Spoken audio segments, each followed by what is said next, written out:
안녕하세요. JTV 예배자의 삶 채널입니다. 열처녀 비유 첫 번째 시간입니다. 마태복음 25장 1절서부터 13절까지 열처녀 비유입니다. 이번 시간에는 1절서부터 6절까지만 다루도록 하겠습니다. 첫 번째 시간이고요. 슬기로운 자와 미련한 자의 대결 구도이고요. 핵심 주제는 기름이 있느냐 없느냐입니다. 제가 여러분과 나누기를 원하는 것은요. 기름이 그럼 무엇을 말하느냐라는 주제입니다.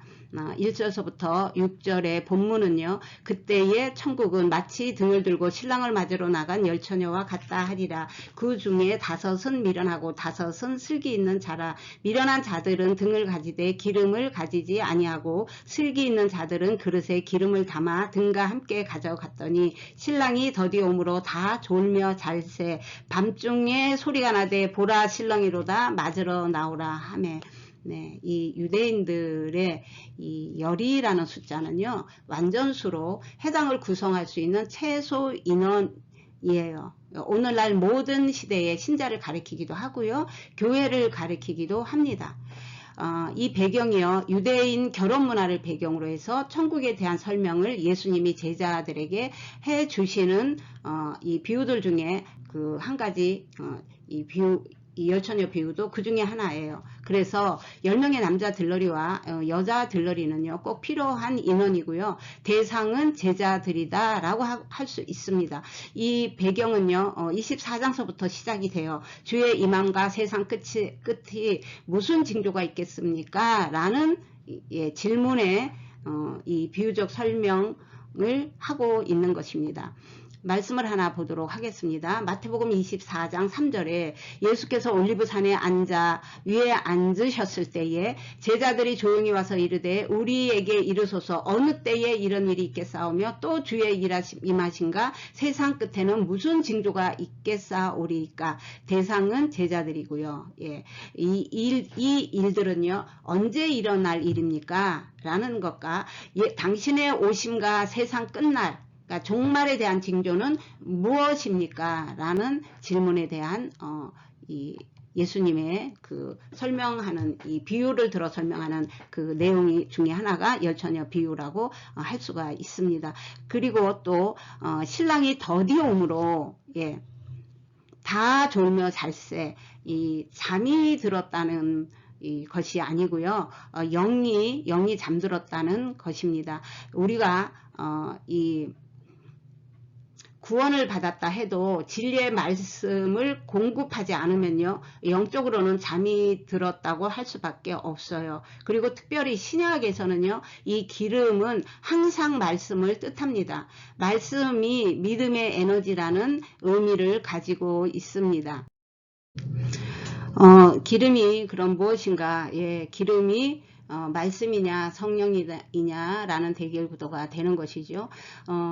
많은 목사님들이 지금까지 기름은 성령이다 또 성령이 아니라고 하시는 분들도 기름이 말씀이다라고 하시는 설교하시는 목사님들은 제가 아직은 만나보지 못했습니다. 그러면 왜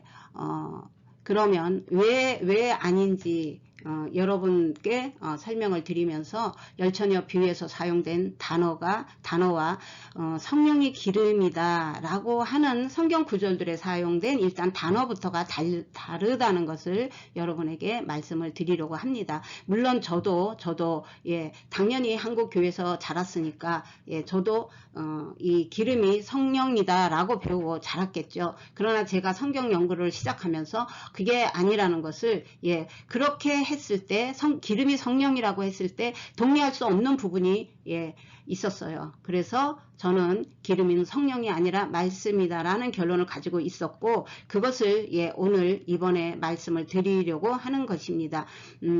열처녀 비유 3편을 다 보시게 된다면 분명히 제가 하는 이 기름이 말씀이라는 거에 동의하시는 분들이 많이 있으리라 이 확신을 합니다.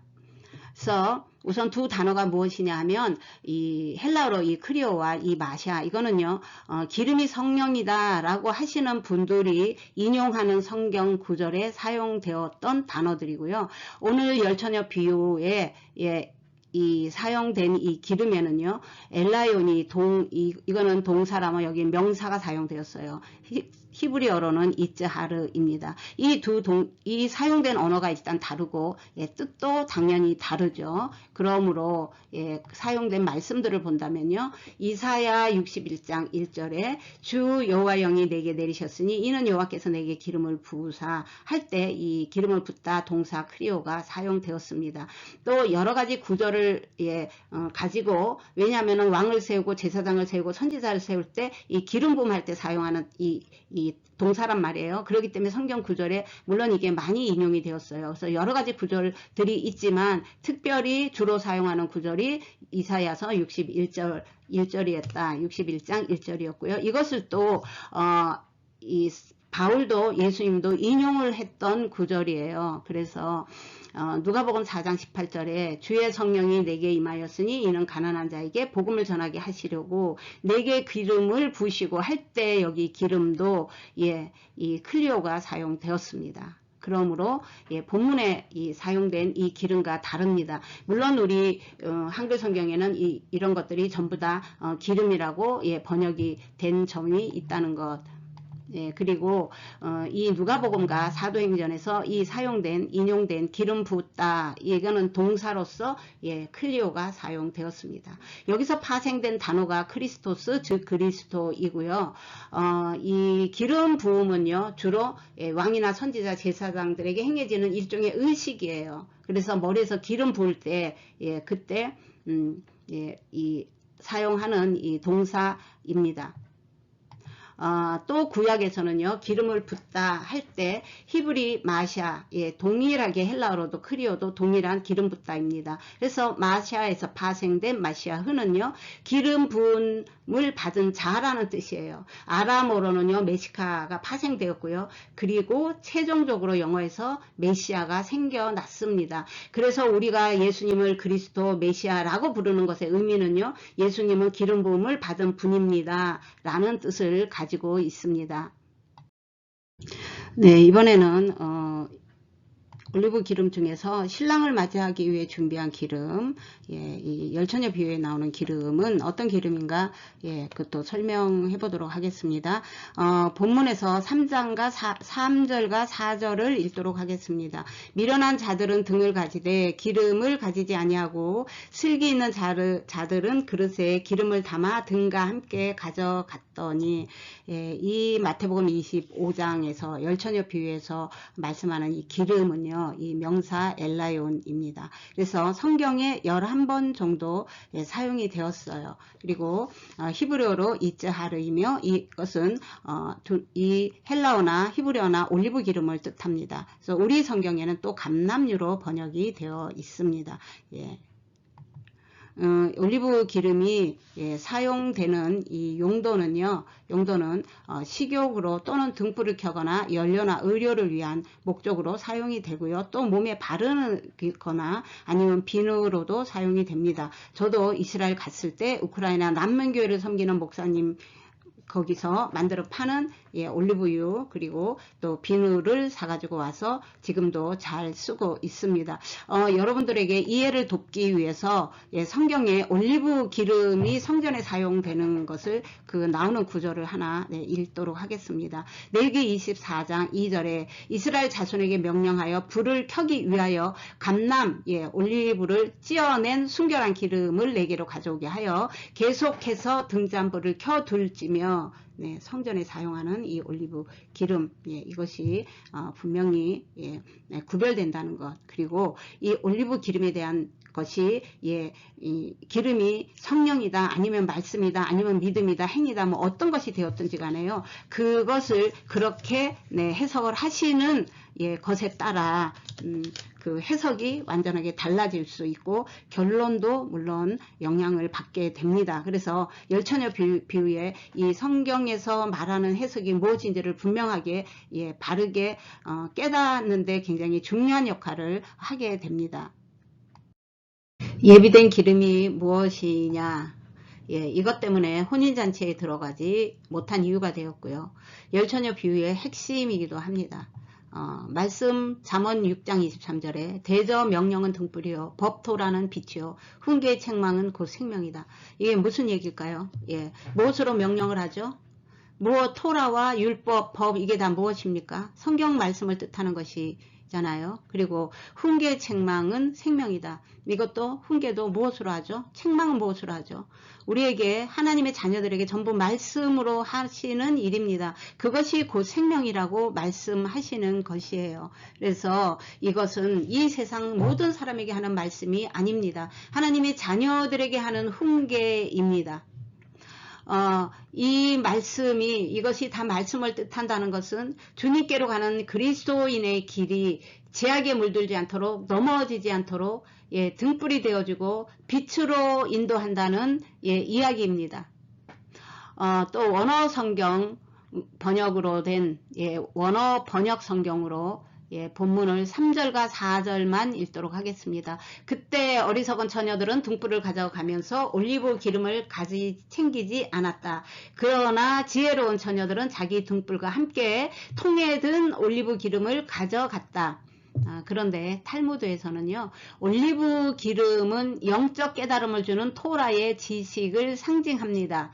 예, 이 토라의 지식이 무엇이죠? 토라는 모세오경으로 시작을 했습니다. 그러나 신약시대로 확대되면서 성경 전체로 예, 확대된 말씀 전체를 뜻하기도 합니다. 이 토라의 지식이 곧 우리에게 등불이고 빛이고 책망이 된다는 것입니다. 이 여분의 기름을 챙긴 지혜로운 처녀는요, 신랑이 늦게 올 줄 알고 늦게 올 수 있는 그 가능성을 알고 예비한 것이 깨어 있다는 것이에요. 그것을 알고 있다는 것입니다. 그러나 어리석은 처녀는 또요, 다 알고 있었어요. 예, 그러면서도 예, 여분의 기름을 준비하지 않은 게 되는 것이에요. 그것으로 문이 닫히고 남겨진 어리석은 자가 되었다는 것을 우리에게 훈계로 말씀하고 계시는 것입니다. 지혜로운 처녀는요, 그러므로 말씀으로 무장된 처녀를 말해요. 또 이 토라, 계명, 빛, 등불, 기름 이 모든 것은요, 말씀을 뜻하는 것입니다. 예, 우리가 신부하면 예, 신랑이 왔다 예수님의 재림을 말하는 거잖아요. 그때 이 그리스도인들이 주님께 나아갈 때요, 우리가 우리 개념의 결혼식을 생각하면 안 됩니다. 이 신부는요, 예수님의 신부는 진리의 말씀으로 채워지는 사람들을 말해요. 말씀으로 무장이 되고요, 예수님 앞에 정렬되는 것을 뜻하기도 합니다. 기름이 무엇이냐? 예, 저는 기름이 말씀이라고 여러분에게 예, 설명해 가고 있는 중이고요.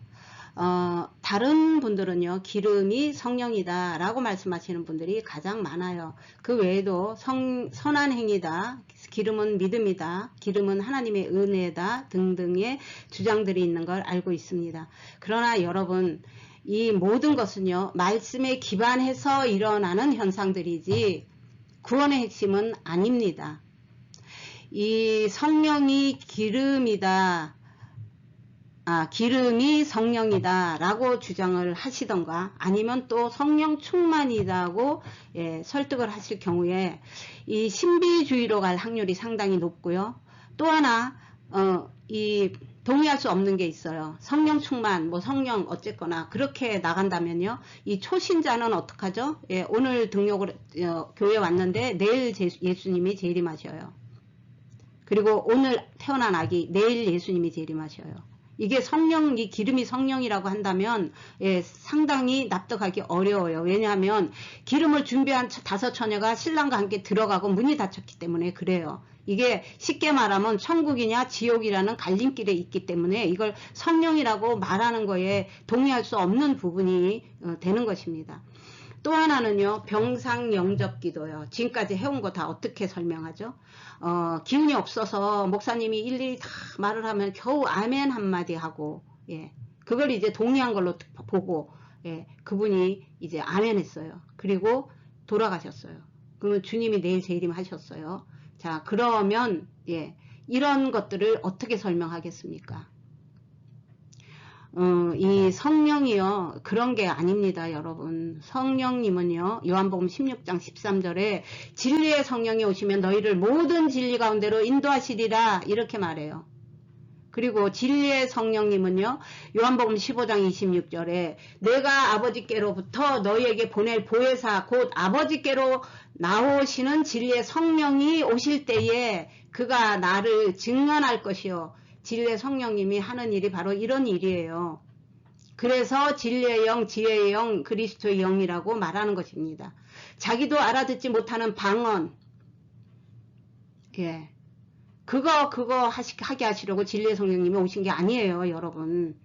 또 이상한 현상들, 신비주의에 대한 경고를 예수님이 직접 마태복음 25장 12절에 그리고 마태복음 7장 23절에 경고합니다. 단호하게 말해요. 내가 너희를 도무지 알지 못한다고 말합니다. 그것이 없다는 게 아니에요. 예, 부인하는 게 아닙니다, 여러분. 우리 기독교는요, 이 성령 충만에 대한 정의를 다시 할 필요가 있어요. 다시 한번 여러분에게 말씀을 드리겠습니다. 이 기름은요, 말씀이에요. 말씀이 기반해야 주님을 만나요. 이거는 왜냐? 이 말씀이 진리의 영이기 때문에 그렇습니다.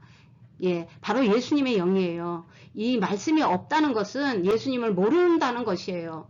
예수님을 모르는데 바로 이 말씀은요, 우리의 말씀의 지도와 같아요. 내비게이션이에요. 그래서 이것을 잘못 보게 되면요, 결과는 예, 잘못된 길로 갑니다. 잘못된 헌신, 잘못된 열심, 잘못된 믿음, 잘못된 은혜. 그리고 알면서도 이 지혜롭지 못한 처녀처럼, 예, 문이 닫혀서 주여 주여 열어달라고 했던 그런 처녀들처럼요, 알면서도 준비하지 않는 사람들도 못 가요, 천국에. 그래서 말씀에 기반하지 않는 그 어떤 것도요, 성경적 하나님의 은혜가 아닙니다. 종교적인 주장일 뿐이에요. 이방 종교와 다를 게 없어요. 이방 종교요, 여러분, 이 기독교에서 일어나는 이 뭐 성령 충만의 이런 것들보다 더 합니다. 여러분들이 다 모르셔서 그렇지. 아주 굉장해요. 예, 오늘은 여기까지 하겠습니다. 다음 시간에 미련한 처녀가 혼인잔치에 왜 못 들어갔는지 그 이유에 대한 것까요? 그리고 말씀을 파는 자들한테 가서 사라고 했는데 이 말씀을 파는 자라는 것이 어떤 사람들인지 라는 주제로 다시 여러분들을 뵙도록 하겠습니다.